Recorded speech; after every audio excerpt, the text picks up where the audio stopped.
So let's talk about information extraction pipeline, because now we want to convert any text to knowledge graph in Python.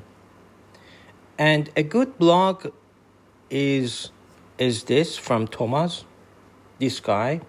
And so he suggested this pipeline. So in step 1, we do coreference resolution, and then we do name entity linking, and then relationship extraction, and finally our knowledge graph. He's also the author of this great book, Graph Algorithm for Data Science. So what is coreference resolution? We have a text and we want to see dimensions. So we want to identify all noun phrases, we call it mentions, that refer to the same real-world entity. For example, Barack Obama nominated Hillary as his, and he chose her. So all of them refers to Barack Obama. The same example for Hillary, her, First Lady. The same example for Queen Elizabeth, her, and these things. So there are lots of ways to evaluate if this coreference resolution is good enough or not. Well, some of them are based of mention based, such as this one. We do mention, or some of them are based on link based. So the coreference resolution could also be nested inside others. So example, Prime Corp could be, you can think of all of them of same thing, CFO of Prime Corp, which refers to John Smith. Or this co-refers to, so it could be nested. So all of them could refer to one thing. And there are many methods that, for example, the rule-based method is like that Hobbs algorithm that I will explain. This rule-based methods. Still, many company CEOs suggest that this one works better for coreference resolution because of the complexity of this problem.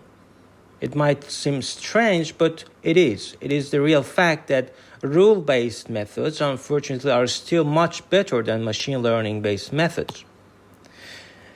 And so machine learning-based methods, you could pair, you could evaluate the pair ranking, and also mention entity mention model. But a good article for coreference resolution, for question answering, so you could use this coreference resolution for question answering directly. So you need to know what is parse tree.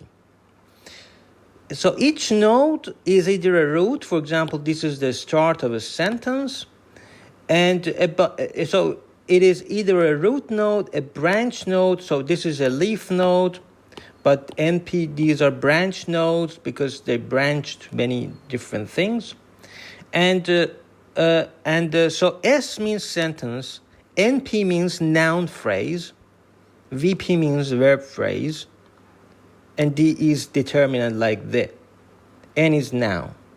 So with this in mind, we can think about the first rule-based algorithm for coreference, which is Hobbs algorithm in 1978. So we start with the target pronoun and we climb parse tree to S root. And then for each noun phrase or sentence, we do breadth first search, left to right search of children, and we're restricted to left of the target. And for each noun phrase, we check agreement with the target, and we repeat on all your sentences until matching this noun phrase found. So I'll give you an example. So our first sentence says that Jack is an engineer. And the second sentence says Jill likes him. So if we follow this algorithm, we will notice that him refers to the Jack. So this is a simple rule-based algorithm as opposed to that machine learning algorithm, which are not good now. Even nowadays, they're making a problem more complex instead of solving it. But these traditional, very old rule-based algorithms are still working better. That's my opinion. And so this is another example of Hobbs algorithm. This is another. So it refers to castle and camel. And it. And then he refers to the king. This he refers to the king. If you follow this algorithm, you will notice it is the king. So what are the machine learning approaches? The first one that comes to mind is pairwise method. So should the pair be coreferent or not? So it's just a kind of classification, a binary, because it could be negative, it could be positive. Is it coreferent? It is, or is it not coreferent? So we extract strings, and so it could be, you could take advantage of gender and number agreement. You could use semantic things, for example, class agreement, positional, what is the distance between two. All of them are the features of this vector that you could evaluate to see if they are coreferent or not. But this produces conflicts because Jing, this name, could be either man or woman. A great approach is end-to-end neural coreference resolution from Facebook AI and Allen Institute. So they use representing span mentions. So they are scoring for mention score. So for each of them, for example, General Electric could be together, or electric set is this better to be related, or postal. And so we have a softmax, we decide which one are coreferent. And finally, this is a good code for neural. We can use just the neural coreference model from Hugging Face. So we get neural coref, add to pipe NLP, and we also lose this nice library, Spacey. I like it very much. And so we finished with coreference resolution. Let's talk about name entity linking.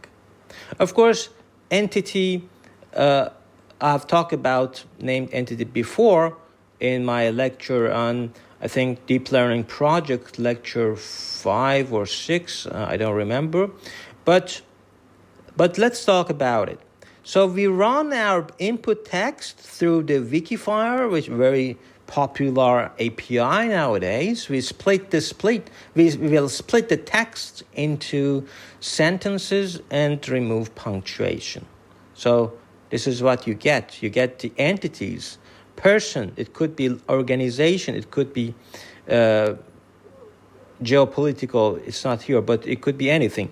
So this is an example. For example, European Commission is an organization, German is miscellaneous, it could be anything else, and John Lloyd is person, organization, location, and so you get also the wiki idea of that. And I've talked about it before. So why do we need these entities? Because we can see what are the relations from one entity. For example, what is the relationship between these two entities, E1 and E2? For example, Persian or Farsi is a kind of language, is a language of Iran. So there are other techniques, some heuristic, let's say, because they're just patterns. For example, P such as C1, C2.